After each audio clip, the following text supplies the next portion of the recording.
Namaste and hello. Welcome to SONAS, South Asia Nadi Sambad.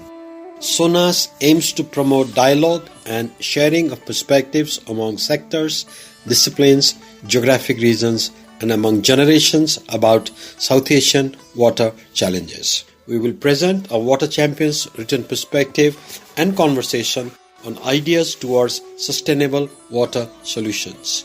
You can find us on Twitter at Nadi Sambad. These episodes will also be available in other podcast platforms. Please enjoy the conversation.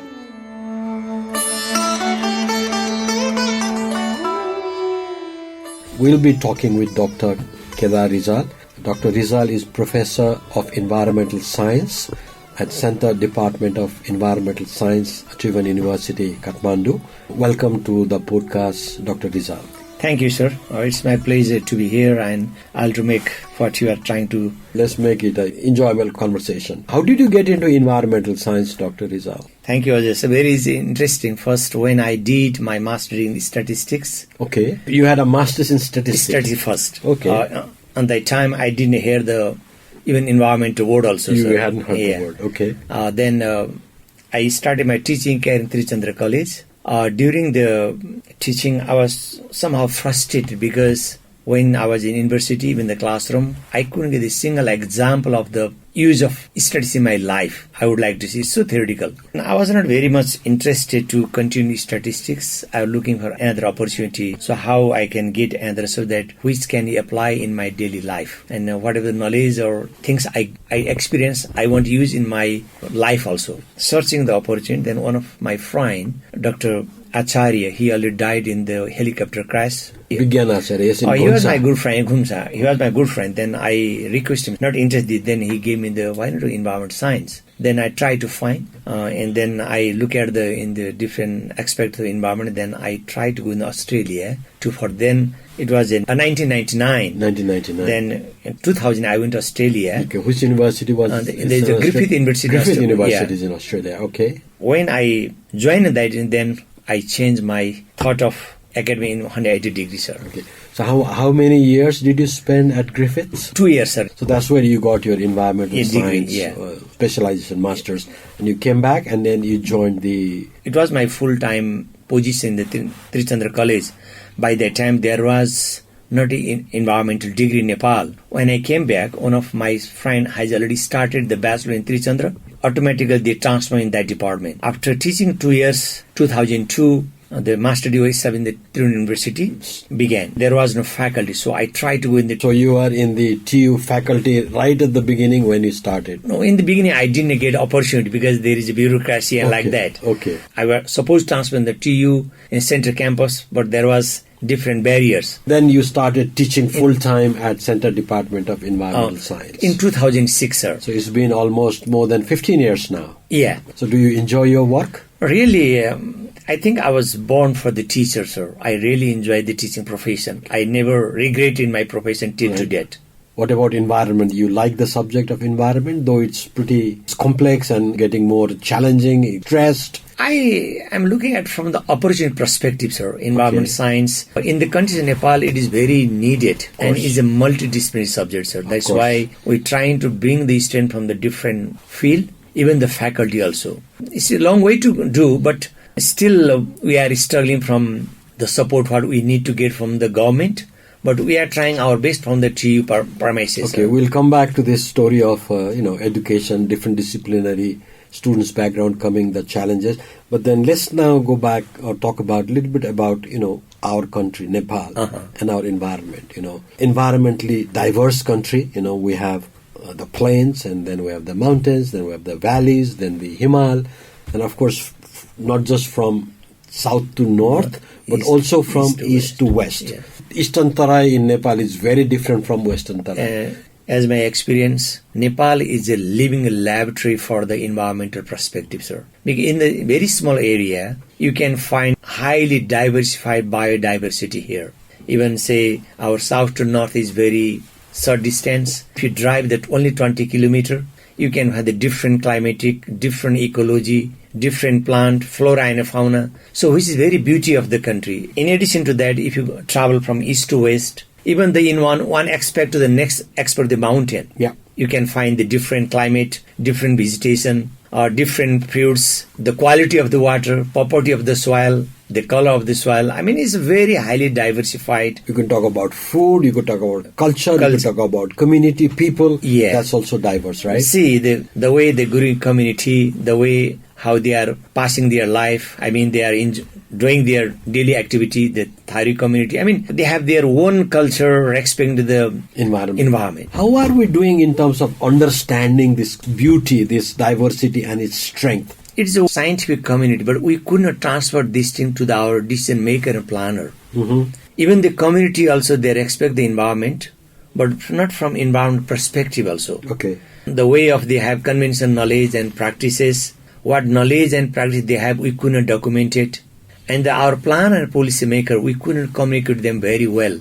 What is the beauty of our mountain? What is the beauty of our forest? The why people come for the tourism here. Our planner and policy maker only talk about the resources. If we do not conserve the resources, what will happen in the future? One of the examples, see, if you go on the Annapurna trail, sir. Along the trail, they custom the road. Because of that, we really destroy the beauty of the mountain trek. I mean, it's very hard to, again, restore those things. This road thing is a little bit complex, isn't it? You know, walking is drudgery, particularly in the mountains. So therefore, people look for a little bit of an easy life.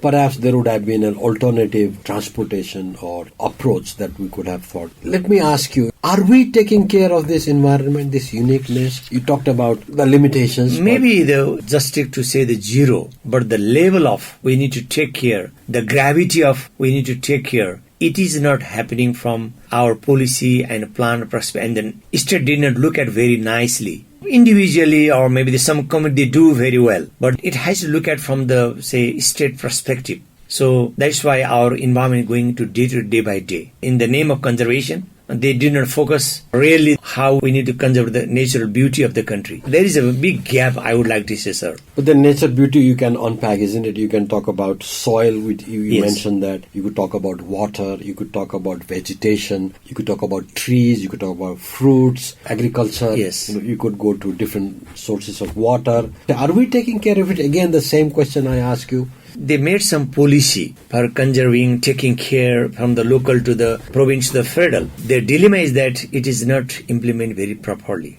It is only in the paper, sir, I would like to say. You know, when you do development work, when you build highways or when you build certain infrastructure, you make an intervention in the landscape. Yes. And then we generally hear this story, oh yeah, we have to do development. Uh-huh. When we do development, some environment will be, damaged. Yes. That's what the West is. Uh-huh. Is this a valid argument, or development and environment can go together? It should be good together. In the developing country like Nepal, sir, one of the example, if you see the extents of the ring road in making the 4 or 6 lane from Kalanki to Tinkune. See the very example, sir, what our planner and policy did not very nicely with the environment. There was a green belt, sir. They completely destroyed the green belt. A ring road was constructed and that there was a green belt. But now there is no single tree, sir. Why they did not think on that way? Yeah, is that because lack of knowledge, or it was sort of, a little bit of a thing, we can do whatever with trees because they don't have voice, they can't speak.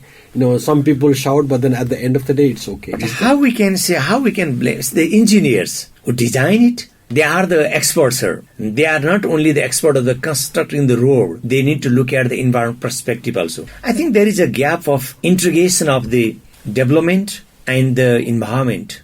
They need to go hand to hand. I believe that engineers also graduate from outside Nepal. They have traveled across the world. They have seen the good highway also. Even why they did not look at from that perspective, I'm very surprised sometimes, sir. And another example, before to construct the another way, Kalanki to Maharaganj, they cleared tree first, sir. Since 2 years, they are not building the road. Why they cut the tree first? At least section by section, they can cut the tree and they can construct the ring road. It was really missing, and sometime to whom to blame? Maybe the blame goes to me also, sir, because we could not train our engineers, planner. There is a gap in our education system. So in your environmental education, clearly there are, sort of subject requirements.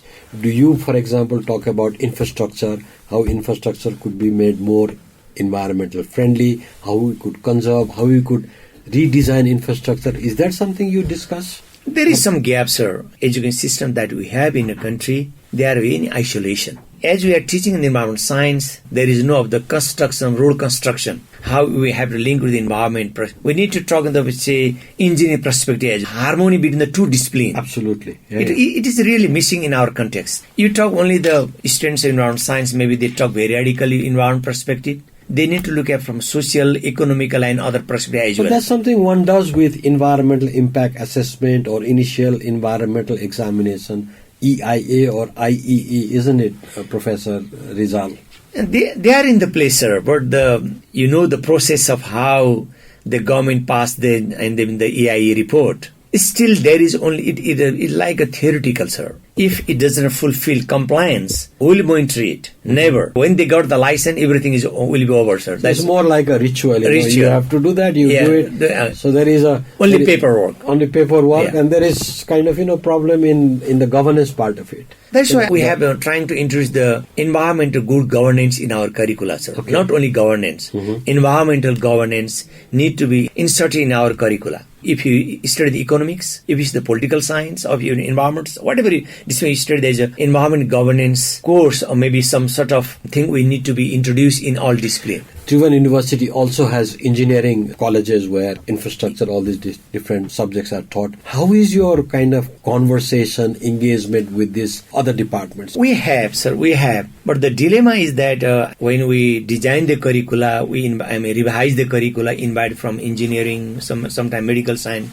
public health, economics also. But when we implementation part, when in teaching to the classroom, maybe that flavor, that sort of feeling we could not introduce in our graduate. We try to make them more theoretical. We need to bring to the reality. They do need theoretical grounding, don't they? They have to understand about the ecology. They have to understand about that interdependence. Yes. That aspect is necessary. I was thinking of more applied sense. Do you have enough faculty who do that, or that's also a limitation? But we try our, say there is a community work, internship, say case study. Now, if you look at the curricula of the TU Science Department, we have 60% theory, 40% practice and research we have. But it has to come from the bottom up, sir. Bachelor degree we have not revised as what we have in the master degree. So still there is a room of improvement in the bachelor degree. In the bachelor degree, still the mass education is there. That's why reading the book, giving the exam is the practice till to now in bachelor degree. But in the master degree, we try to modify, really drive the curricula in the applied sense. But again, there is a limitation of resources. So we could not bring to the ground to the student that if you want to teach the water pollution, not in the classroom, we need to bring the bank of the Bagmati River, sir. Let them feel, let them experience, let them touch what they are studying in the book. Still, do they do that?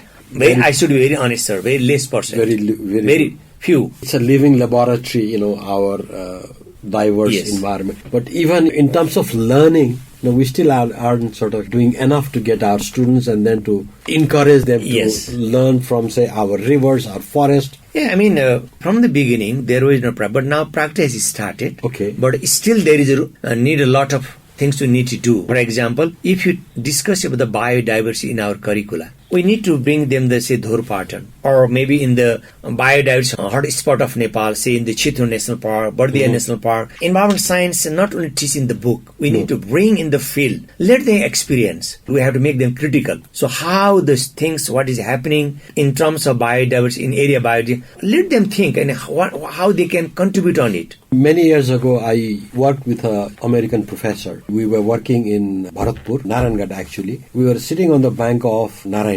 This was end of June. It was hot, just after the day work. On the bank of the Narayani, he and I were sitting, and this guy was having some drink, and then we were enjoying. And we looked north, and you could see the mountains, mountains. And he said, "Ajay, this is absolutely amazing. Here I am in a tropical landscape with this massive river flowing just few meters away, and I'm looking at the mountains, and I'm looking at the snow-capped mountain. Where would you get this amazing perspective, amazing reality?" You talked about Chitwan, you talked about Dhorpatan, maybe Dolpa, or you could even think of Jumla or the hills. Are we systematically looking at, for example, the change in ecosystem pattern within these different ecological regions, say for example changing temperature and rainfall? Very honestly, sir, still we do not have that type of system. gather the information, data, bringing to the students also. So of course now we have a curricula that student, when they are the second semester, we need to bring in the field, not in Kathmandu Valley, outside. The 15 days field. In the third semester,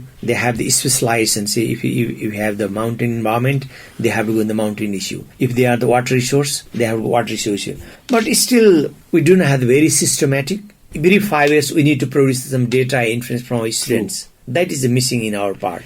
Seems to me it will be very logical, for example, Tribhuvan University Center Department of Environmental Science to have a, for example, plot in Chitwan National Park. For next 5 years, next 5 years, like or that, in Dorpatan, or in Dolpa, where you systematically monitor rainfall, temperature, vegetation, soil, and how those changes in the ambient environment is having impact on those different elements. We don't have that. Very honestly, 2013 we tried to establish that fixed experiment plot in the Rossa district for next 5 years.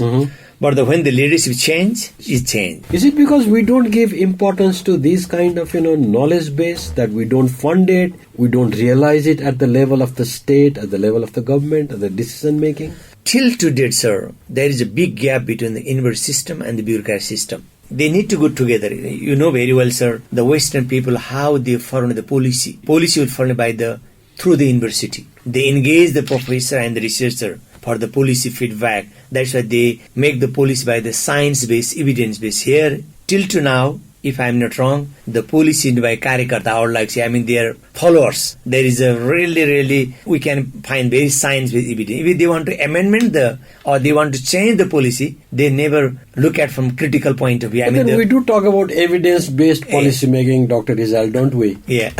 We have only theoretical, sir, but never involve the science and evidence. Yeah. See, for example, energy crisis in Nepal, sir, where they involve the stakeholder, where they involve the science, they're making the studies for the energy. Is it because our university system itself has is been on a morass? University system is so politicized. That's a big problem. There are good, there are good faculty as well, Absolutely. sir. But the system did not work very properly.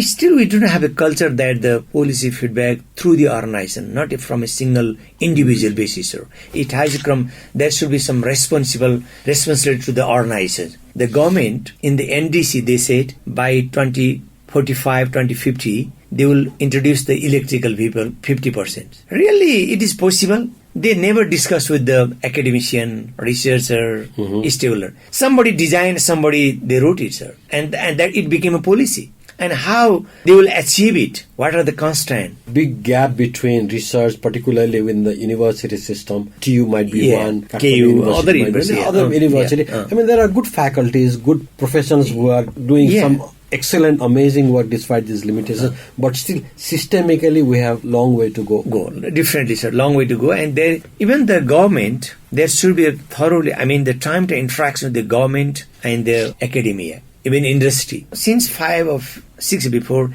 the thing has little bit changed, sir. Last 2 years, the TU is getting policy research fund from the government. So, good start. Okay. Because clearly that they can't involve the PhD and master degree. They need to work policy research, giving to the feedback to the government. The faculty will be involved. Faculty need to be involved, and they need to produce the policy brief, and they need to share with the government. Our departments got the forest fire. What are the social drivers of forest happening in the forest fire in the country Nepal and the Gandaki province? We are working on that one. Let me ask you about your students. I'm sure 2006 you have number of students. Some of them must have gone 2002 outside. Actually. 2002. I'm sure somebody must be working within the government departments, in the private sector.